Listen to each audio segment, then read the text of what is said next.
노르웨이에 그 레밍이라는 설치류가 있습니다. 이제 사진에도 나오는데 저렇게 생겼어요. 그런데 이 레밍의 번식력이 어마어마합니다. 그러니까 임신 기간은 20일인데 한 번에 적게는 2마리에서 많게는 8마리 새끼를 낳습니다.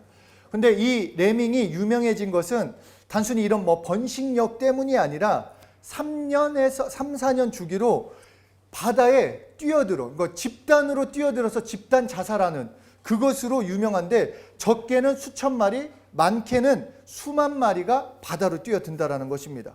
그래서 학자들이 레밍을 연구하는 가운데 이 레밍은 집단 생활을 하고 또 그 집단 생활을 하는 가운데 리더가 있다. 이것을 이제 발견하게 됐고 또 이 레밍을 또 이 조사를 하면서 발견한 게 시력이 너무나 나쁘다라는 것입니다. 이 레밍이 시력이 너무나 나빠서 앞을 볼 수가 없어서 앞을 어떻게 쫓아가느냐. 하도 안 보이니까 그 레밍 앞에 있는 자기 종족의 앞에 있는 그 엉덩이를 냄새를 킁킁 맡으면서 쫓아간다는 거예요. 앞이 아무것도 안 보이기 때문에. 그래서 3, 4년마다 그 무리의 리더가 어떻게 됐는지 하여튼 정신이 획가닥했는지 리더가 먹이를 찾으러 가다가 갑자기 절벽을 향합니다. 절벽을 향해 가지고 그러다가 리더가 절벽에서 뛰어내립니다. 뛰어내리면 그 따르던 쥐들도 그대로 절벽에서 뛰어내려요. 그래서 이것을 데이비드 허친슨의 그 레밍을 소재로 한 그 우화에서 레밍의 딜레마라는 이 부분이 있는데 여기서 이렇게 말하고 있습니다. 왜 우리는 절벽에서 뛰어내리는 거지? 야, 무슨 말이냐? 왜냐니? 우리는 레밍이야. 그것은 우리가 당연히 해야 할 일이라고. 근데 뛰어내리고 난 다음에 어떻게 되는 건데? 뭔가 좋은 일이 생겨? 어떤 일? 글쎄 우리는 모르지. 그럼 그게 좋은 일이라는 걸 어떻게 알아? 좋은 게 틀림이 없어. 왜냐하면 아무도 돌아오지 않기 때문에. 그래서 자신의 생각 없이 남들이 하는 행태를 무작정 따라하는 그런 집단 행동, 그러니까 심리학에서 인간들의 군중 심리에 따른 행동을 설명하면서 레밍 효과라는 그런 말을 씁니다. 물론 중간에 똑똑한 레밍이 있을 수도 있어요. 그래서 이거 이상하다. 왜 절벽을 향하지? 이거 안 돼. 이거 돌아서야 돼. 그런데 돌이킬 수 없다라는 것입니다. 왜냐하면 뒤에서 몰려오기 때문에. 나 혼자가 돌아간다고 해서 돌아갈 수 없기 때문에 그냥 휩쓸려 간다라는 것입니다. 그래서 지금 이 시대를 바로 이런 시대라고 말하는 것입니다. 다 잘못된 길이어도 돌이킬 수 없는. 그래서 모든 사람들이 하는 말이 남들이 하니까, 남들이 이렇게 사니까 나도 이렇게 사는 게 맞다라고 말을 한다라는 것입니다. 앞에 있는 것만 바라보고 지금의 그 상황, 결과에 그러니까 자신의 모든 것이 달려 있다라고 믿고 조금이라도 좋지 못한 그런 결과나 그런 상황이 나오면 좌절하고 방황하고 심지어 삶을 포기하는 데까지 간다라는 것입니다. 예전에 이제 중고등학생들에게 야, 왜 공부하냐? 라는 이 질문을 하면 대부분 첫 번째 대답이 좋은 성적을 받기 위해서라는 거예요. 왜 공부하냐? 좋은 성적. 야, 그러면 좋은 성적 받아서 뭐 할래? 그러니까 좋은 대학 가고 싶다라는 거예요. 좋은 대학 가서 뭐 할래? 그러니까 좋은 직장 가고 싶다라는 거예요. 좋은 직장 가서 뭐 할래? 나 돈 많이 벌고 싶어요. 하여튼 뭔가 이렇게 얘기를 했는데 요즘 학생들에게 이 질문을 한 내용을 가지고 신문 기사가 실렸어요. 왜 공부하느냐? 한 고등학생에게 물어봤어요. 왜 공부하냐? 갑자기 이 친구가 펑펑 울었대요. 그냥 그 얘기를 듣는 가운데 그냥 울었대요. 어떤 대답도 하지 않고. 그리고 그 왜 울게 되었냐 했더니 자기도 모르게 그 마음 가운데 쌓인 게 터졌다라는 것입니다. 자신 말고도 많은 친구들이 공부의 목적을 찾지 못하고 그냥 해야 하니까 아무런 비전 없이 마치 레밍처럼 지금 앞만 바라보며 좋은 대학에 가야 한다. 좋은 상황에 있어야 한다. 돈을 많이 벌어야지 행복하다. 그것의 목적을 가지고 살아가고 있다는 것입니다. 그렇기 때문에 우리는 레밍처럼 앞을 못 보는 그냥 앞이 아닌 그냥 다른 사람, 세상이 말하는 걸 쫓는 것이 아니라 우리의 시력을 회복해야 한다는 것입니다. 우리의 시력. 다시 말해서 영적 시력을 회복해야 합니다. 그래서 이것을 다시 말하면 비전을 회복한다라고 말할 수 있는 것입니다. 우리가 영적 시력이 왜 낮아지느냐? 왜 앞을 정말 하나님의 것을 바라보지 못하고 늘 앞에 있는 것, 조급하게 생각하고 왜 세상 말만 듣고 반응하느냐? 그것이 바로 내가 그 말에 반응했기 때문이에요. 그러니까 그 말만 먼저 듣고 하나님의 말씀이 문제가 아니라 하나님의 말씀이 아닌 사람의 말, 세상의 말을 먼저 듣고 반응했기 때문에 나의 영적 시력이 낮아졌다는 것입니다. 이 썰렁개그 개그라서 참 이거를 넣어야 할까 말까 했는데 하여튼 알 사람도 있을 수도 있지만 그 썰렁 개그 중에 그런 게 있어요. 나폴레옹 얘기가 있는데 나폴레옹이 하루는 나를 따르라 이랬어요. 나를 따르라. 그래서 자신을 믿고 막 얼어붙은 산꼭대기까지 싱겁게 올라온 병사들을 바라보며 나폴레옹이 말을 합니다. 정상에 왔다가 아니라 바로 하는 얘기가 어라 이 산이 아닌가벼. 이 산이 아닌가벼. 그래서 그 한마디에 병사 절반이 뒷목 잡고 죽었대요. 그리고 나머지 지친 병사들을 이끌고 간신히 다른 산꼭대기에 올랐어요. 그러자 나폴레옹이 또다시 말합니다. 어라 아까 산이 맞나 봐요. 그래서 그러니까 좀 재미가 없네요. 뭔가 썰렁가게를 왜 넣냐? 여러분들의 잠을 깨기 위해서요. 왜냐하면 이게 집중할 수 있도록. 그러니까 현 시대의 안타까움을 이것과 비교할 수 있다는 것입니다. 그러니까 무슨 말이냐면 멀리 내다볼 수 없어서 그냥 맹목적으로 달려가고 있는 나를 바라봐야 한다는 것입니다. 정말로 나는 하나님이 주신 비전을 갖고 나가고 있는지 아니면 맹목적으로 세상이 말하고 있는 대로 그냥 왜 돈을 버는지 왜 좋은 직장에 가야 하고 왜 좋은 대학에 가야 하고 나는 어떻게 살 것인지 그런 생각 없이 그냥 막연히 막 달려가면 막상 도착했는데 여기가 아닌가 보네. 잘못 왔네. 잘못 도착했네. 그렇다면 그것을 죽기 전에 그것을 깨달았다. 얼마나 안타깝냐 하는 거예요. 그렇기 때문에 우리 믿음의 다음 세대들은 멀리 봐야 합니다. 지금 당장에 하루, 이틀, 1년 그냥 졸업 후에 좋은 직장 가고 그 정도를 바라보는 것이 아니라 영원한 삶을 바라봐야 하는데 그렇기 때문에 휩쓸려가는 삶이 아닌 이끌고 가는 인생이 되어야 한다는 것입니다. 어떻게 멀리 볼 수 있을까? 어떻게 비전을 갖고 사는 것이 무엇일까? 오늘 본문 우리가 잘 알고 있는 오병이어 사건이 나오는 장면입니다. 빵 5개와 물고기 2마리로 5,000명을 먹이고도 12광주리를 남긴 사건. 그러니까 성인 숫자로만 센 거니까 그러니까 5,000명이라고 하는데 여성과 아이들을 포함하면 학자들은 추산 한 2만여 명을 먹이고도 남았다라고 말할 정도로 엄청난 사건입니다. 하여튼 수많은 사람들이 예수님의 소문을 듣게 되었고 예수님을 만나고 싶었어요. 그래서 많이 나왔습니다. 그리고 식사 때가 되자 예수님이 빌립에게 물어보세요. 빌립에게 뭐라고 물어보시냐? 우리가 어디서 떡을 사서 이 사람들로 먹게 하느냐? 라고 물어보세요. 야 지금 배고프지 않냐? 이 사람들 먹게 하는데 어떻게 하냐? 그러자 빌립이 현실적으로 아주 머리가 똑똑한 친구예요. 똑똑한 사람이라서 정확하게 계산합니다. 그 짧은 시간에 돈을 조금씩 걷는다고 해도 200데나리온의 떡이 부족할 것 같습니다. 그러니까 순식간에 정말 정확하게 현실적인 대답이에요. 그런데 말씀을 잘 보세요. 예수님이 빌립에게 물어본 것은 너 어디 가서 빵을 구할래였어요. 어디 가서. 그런데 빌립은 어떻게를 생각했다는 것입니다. 너 어디 가서 빵을 구할래? 빌립은 어떻게. 즉 어떻게 해결할지 어떻게 내가 해결할지를 먼저 생각했다는 것입니다. 그러니까 마찬가지로 예수님께서 우리에게 물어보시는 것은 우리에게 주어진 삶, 우리에게 주어진 미래, 우리에게 주어진 일과 문제들을 어디 가서 해결하겠냐는 거예요. 너 어떻게 해결할래? 너의 미래를 어떻게 살아갈래가 묻는 것이 아니라 너의 미래, 너의 삶 어디 가서 해결할래? 어디 가서 도움을 구할래? 어디 가서 나아갈래라고 말씀하는 것입니다. 그러니까 우리는 지금 이 문제를 내가 볼 때 이렇게 해결됐으면 좋겠고 나는 당장에 예수 믿어서 좀 좋은 성적 받고 좋은 대학 가고 좋은 직장 가고 뭔가 어떻게 내 삶이 잘 풀리기를 바라는데 하나님이 아닌 하나님은 우리에게 말씀하시는 것이 어떤 방법, 어떤 비법, 어떤 해결책이 아닌 나를 찾으라는 것입니다. 나에게 나오라는 것입니다. 그래서 예수님은 어떻게가 아니라 너 어디로 가겠느냐 물어보신다라는 것입니다. 너의 문제, 너의 상황, 너의 미래, 너의 자신, 너 어디로 가겠느냐라고 물어보십니다. 여러분의 삶을 어떻게 살아야 비전 있는 삶을 사는 게 아니라 예수님께 나가야 비전 있는 삶을 사는 것입니다. 나의 어떤 가진 것, 나의 형편이 아니라는 것입니다. 성경을 보면은 이 레밍 못지않게 눈이 안 좋은 동물이 나옵니다. 뭔지 아세요? 뭘 것 같아요? 그냥 한번 찍어보세요. 아주 많이 나오는 동물이 있어요. 왜 성경에 나오죠? 네, 맞아요.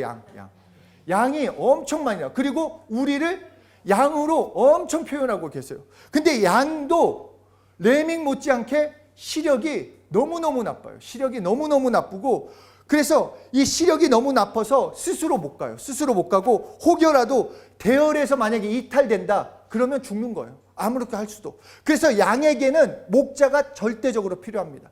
목자의 도움 없이는 살 수 없습니다. 그래서 양은 다른 음성이 아닌 자기 목자의 음성만 듣고 움직여요.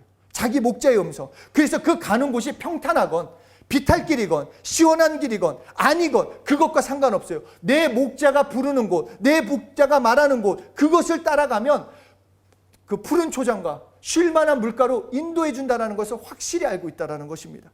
그래서 양은 자신이 보고 가는 것이 아니라, 볼 수도 없어요. 자신은 눈이 나빠서. 자신이 보고 가는 것이 아니라 목자의 음성을 따라간다는 것입니다. 목자가 다 책임져 주니까. 목자만 따라가면 다 해결되는 것입니다. 그러니까 비전이라는 것은 내가 보는 것이 아니라 하나님의 음성을 듣는 것이 비전이에요. 왜냐? 하나님이 꿈꾸게 해주시고 하나님이 그 꿈을 이뤄주시고 하나님이 인도해 주시기 때문에 우리는 그의 음성을 들어야 한다는 것입니다. 그래서 믿음은 뭐에서 난다? 들음에서 난다는 거예요. 너 봄으로서가 아니라 들음에서 난다. 믿음은 보는 것이 아니라 말씀을 들어야 생기는 것입니다. 그래서 잘 생각해 보면 믿음이 연약해졌다. 내 마음이 막 갈등이 왔다 갔다 한다. 그러면 왜 그럴까를 생각해 보는 거예요. 그러면 이번 일주일간 나는 세상 소리를 더 많이 들었기 때문이에요. 세상 말을 더 믿었기 때문이에요. 그렇기 때문에 흔들리는 거예요. 내 상황이 어떻게 된다 할지라도 하나님의 말씀을 더 많이 듣고 하나님의 말씀을 더 많이 채우고 다른 소리가 아닌 그 생명의 말씀으로 나를 채우면 믿음은 들음에서 나기 때문에, 그 들음은 예수 그리스도의 말씀이기 때문에 내 삶을 완전히 변화시켜 주신다는 것입니다. 요한복음 6장 63절에 살리는 것은 영이니 육은 무익하니라. 내가 너희에게 이르는 말이 영이요 생명이라. 그러니까 생명은 살아가게 하는 힘이에요. 살아가게 하는 힘. 그러니까 무기력하고 목적 없이 살아가는 것은 내가 가진 것이 없고 내가 능력이 없어서 내 환경 상황 때문이 아니라 진짜 생명이 없기 때문에, 진짜 생명으로 살아가지 못하기 때문이라는 것입니다. 그런데 내가 말씀으로 살면, 말씀으로 나를 채우면 내 영이 살아나는 것입니다. 내 영이 살아나. 말씀으로만 채우면 나의 자존감도 더불어 같이 올라가는 거예요. 예수님 안에서 자신감, 소망 있는 삶을 살아간다는 것입니다. 그렇기 때문에 비전은 단순히 미래를 보는 그 정도가 아니에요. 하나님을 보는 것이요, 말씀을 듣는 것이요. 그러면 자연스럽게 나의 미래는 열리는 것입니다. 하나님이 보장해 주시는 인생은, 여러분들이 뭐 10년 뭐 어떤 그 강의에서 그러더라고요. 10년을 계획 세워라. 그러면 네 인생이 바뀌는데, 여러분 지금 10년의 계획을 세워도 물론 도움이 되는 부분도 있겠죠. 그런데 그게 확실한 게 없다라는 거예요. 정말로 내가 10년을 그렇게 세웠는데 10년 후에 그렇게 된다? 보장이 없다라는 거예요. 영적이지 않은 것은 보장이 없어요. 오직 영적인 것만 보장이 있어요. 그것을 정말 생각하셔야 합니다. 내가 지금 부족하고 연약해도 하나님을 붙잡고 하나님의 말씀으로 살면 그 말씀은 영이기 때문에 보장이 있다라는 거예요. 그 음성 따라가면 내가 볼 때는 비탈길 같고 사망의 음침한 길 것처럼 보인다 할지라도 결국은 하나님이 책임져 주실 푸른 초장과 쉴만한 물가로 그분이 인도해 주신다는 것입니다. 그것이 비전이에요. 그것이 소망이라는 것입니다. 여러분의 인생 지금 아무리 통밥을 굴려봐요. 내가 졸업 후에 뭐가 되지? 내가 이 직장을 계속 다닐 수 있을까? 나는 결혼해서 어떻게 살 것인가? 내가 정말 평생에 이렇게 사는 게 맞는가? 진짜 나는 어떤 삶이 살 것이지? 아무리 여러분들이 지금 계획 세우고 뭔가 원한다고 해도 될지 안 될지 아무도 몰라요. 우리는 5분 후에 어떤 일이 생길지 아무도 모른다라는 거예요. 그러나 확실한 보장을 받는 삶은 영으로 보장받는데, 하나님의 말씀은 영이요 생명이라고 하신 것처럼 그 말씀을 따라 살면 보장이 있다라는 거예요. 하나님이 책임져 주시니까. 그러니까 확실한 것에 우리는 거해야 하는 것입니다. 다른 것이 아니라 하나님의 말씀으로 살아가는 것입니다. 이게 정말 원고대로 안 하면 이렇게 돼요. 그래서 그 말씀, 그렇기 때문에 우리는 말씀을 듣는 것을 포기해서는 안 돼요. 그러니까 이 성경, 그러니까 우리가 이번 주 목요일 날 저는 총장님 말씀에 너무 은혜를 받은 게 그거였어요. 다른 것도 너무 좋았지만 신령과 진정으로 예배를 드리라라고 말씀을 했어요.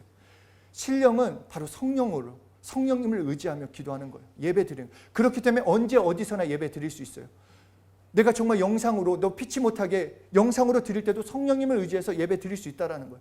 정말 자유함이 있다는 걸 알려주세요. 그러나 함께 말씀하신 게 진정으로도 드리라는 거예요. 진정이라는 것은 예배의 태도를 말씀하고 있는 거예요. 예배의 태도. 내가 어떤 태도로 나오는지. 그러니까 예배에 앉은 그것만이 아니라 예배에 오는 그 순간부터 준비하는 나의 태도를 말한다는 거예요. 우리는 성경을 지금 우리가 성경책을 갖고 오신 분도 계시지만 우리 성경을 대부분 스마트폰으로 보잖아요. 스마트폰 좋긴 해요. 근데 좋긴 한데 이 스마트폰으로 보면 문제가 뭐냐면 딱 성경을 읽다가 카톡이 온다. 갈등을 하죠. 아, 마저 읽을까? 아, 근데 난 숫자 1이 너무 싫어. 그래서 봐요. 그리고 일주일 동안 그 스마트폰은 내가 게임을 하거나 내가 사람들과 교제를 나누거나 하나님과의 관계가 아닌 다른 걸로 했던 그거를 가지고 온다라는 거예요. 그렇기 때문에 진정이라는 것은 어떤 형식을 말하는 게 아니에요. 그러니까 성경책을 사실 갖고 와야 돼요. 성경책을 옆구리에 하는 그 순간부터 나는 진정으로 예배드리기 원한다는 그 마음으로 나와야 한다는 거예요. 그 삶을 그렇게 그 마음으로 나아올 때 하나님께서 신령과 진정으로 드리는 그 예배를 받아주신다는 거예요. 그렇죠? 그렇잖아요. 여러분 곰곰이 생각해 보세요. 정말로 내가 정말 좋아하는 사람, 내가 정말로 아끼는 사람, 내가 존경하는 사람, 그 사람을 만나러 갈 때 슬리퍼 신고 나가는 사람 한 명도 없을 거예요. 옷 대충 입는 사람 하나도 없을 거예요. 그냥 씻지도 않고 나가는 사람 없을 거라는 거예요. 왜냐하면 내가 너무 존경하고 내가 사랑하기 때문에. 그게 진정이에요. 내가 정말로 존경하는 하나님께 나아가는 거예요. 말씀을 대하는 태도도 그렇다라는 거예요. 하나님이 말씀하실 때 똑같은 말씀, 또 이 말씀, 부담돼. 이게 아니에요. 하나님의 말씀. 내가 신령과 진정으로 예배를 드리는 것처럼 말씀도 그렇게 받아야 한다는 것입니다. 왜냐하면 신명기 30장 14절에 오직 그 말씀이 내게 매우 가까워서 내 입에 있으며 내 마음에 있은즉 내가 이를 행할 수 있으니라. 하나님의 말씀은 멀리 있는 말씀도 아니고 죽은 말씀도 아니고 내 안에 있는 말씀으로서 오늘 내가 이 말씀대로 살기로 결정을 하면 그 말씀대로 살아가게 해주신다는 것입니다. 그렇기 때문에 믿음은 결단이에요. 내가 말씀에 순종하겠는가 아니면 그냥 세상 말에 반응하겠느냐. 이 두 가지밖에 없다라는 것입니다. 말씀으로 살겠다. 이렇게 결단할 때 어떻게가 아닌 어디, 바로 예수님께 나아가 그 말씀을 구하겠다는 결정을 갖는 것입니다. 우리에게 중요한 것은 나의 길이 안 보여요. 나는 어떤 길로 가야 하나요? 내가 해야 할 것은 무엇인가요가 아니라 내가 예수님을 찾는 것, 그것이 먼저가 되어야 하는 것입니다. 그러면 나머지 길은 하나님이 책임져 주세요. 이것보다 정말 수지 맞는 인생이 어디 있습니까? 정말 세상에서는 공부나 물질이나 어떤 다른 것을 통해서 나의 길을 찾으려고 해요. 이 길이 맞나 저 길이 맞나. 정말 이 길로 가서 이 길로 가면 복이 생기나 저 길로 가면 내가 물질을 얻을 수 있나. 많은 갈등과 방황을 하는데 너의 방황할 필요도 없고 갈등할 필요도 없다. 오직 목자를 찾으면 예수님만이 목자 되시기 때문에 예수님이 우리의 길을 인도해 주시다라는 것입니다. 그렇기 때문에 우리의 삶은 예수님을 경험해야 합니다. 예수님을 만나야 합니다. 그래서 예수님을 만난 자마다 변화를 경험한 것입니다. 치료를 경험했고 새로운 삶을 경험하게 된 것입니다. 마찬가지로 예수 믿는 우리는 이전과 다른 사람들이에요. 정말 새로운 피조물. 그러니까 이전과 완전히 다른, 포기하고 낙담하고 좌절하는 그런 옛 사람이 아니라 하나님의 자녀요, 새 생명을 소유한 사람들입니다. 그렇기 때문에 우리는 꿈을 꿀 수도 있고 비전을 가지고 나갈 수 있는 것입니다. 그렇기 때문에 이제부터 우리의 모든 삶에서 예수님을 찾는 시작을 하셔야 합니다. 어떤 일을 할 때, 무슨 일에 부딪혔을 때, 주어진 문제를 감당하기 어려우면 예수님을 찾으면 됩니다. 이제 예수님을 찾아야 돼요. 물론 부모님께 기도로서 도움을 구할 수도 있고 목사에게도 얘기할 수 있지만 제일 먼저 중요한 것은 내가 예수님을 찾는 거예요. 예수님, 나는 어떻게 해야 합니까? 이 문제는 어떻게 해야 합니까? 예수님께 가지고 나아갈 때 하나님께서 하나님의 방법대로 이끌어 주시는 것입니다. 다윗과 골리앗, 우리 지난번에도 얘기 나눴지만 말도 안 되는, 눈에 볼 때는 가망이 없는 그 싸움, 하나님의 이름을 붙들고 나가자 이겼다라는 것입니다. 눈에 볼 때가 아니라 내가 누구랑 함께 있느냐가 중요해요. 내가 누구랑 함께 있느냐. 내가 누구의 음성을 듣고 있는지만 확실하면 걱정할 거 없습니다. 내가 누구의 음성을 반응하고 있느냐, 내가 누구의 말씀으로 나를 채우고 있느냐, 그 하나님의 말씀으로 살아가고 있다면 우리는 능히 이길 수밖에 없게 되는 것입니다. 창조주 하나님께서 여러분의 미래를 활짝 열어주십니다. 그렇기 때문에 여러분이 환경을 바라보지 말고 하나님을 바라보고 하나님의 시야로 환경을 바라보셔야 합니다. 그것이 비전이 있는 사람입니다. 정말 여러분들 한 사람 한 사람이 얼마나 큰 소망이 있는지, 제가 막 어떤 좋은 직장, 어떤 좋은 직업 이것을 얘기하려고 하는 것은 아니에요. 그러나 하나님께서 하나님의 마음에, 하나님의 뜻에, 하나님의 사정대로 걸어가는 자들을 각자 각자의 위치에서 가장 중요한 그 삶으로 만들어 주신다는 것을 믿으셨으면 좋겠습니다. 그리고 성공에 대한 소망도 가지셨으면 좋겠습니다. 그냥 이렇게가 아니라 나는 더 큰 사람이 될 거라는 그 믿음을 가지시고, 내가 꿈꾸는 인생 말고 하나님께서 꿈꾸게 해주시는 그 비전 있는 삶, 소망 있는 삶, 정말 새로운 삶을 정말 사셨으면 좋겠습니다. 그렇죠? 네. 정말 그 시야가 달라졌으면 좋겠습니다. 각자를 바라보면서 나는 이 정도 이렇게 꿈 안 꾸셨으면 좋겠습니다. 이제 하나님께 나아가서 하나님, 나를 어떻게 밀어주실 것입니까? 어떻게 나의 삶을 만들어 주실 것입니까? 그러니까 우리 잘 생각하고 있어요. 믿음의 선배들을 보면은 어떤 누구도 나는 이런 사람이 될 거야 하는 사람이 없었어요. 요셉도 그랬죠. 요셉이 처음부터 요셉도 꿈도 하나님이 꾸게 해주신 거지 자기가 꾼 거 아니에요.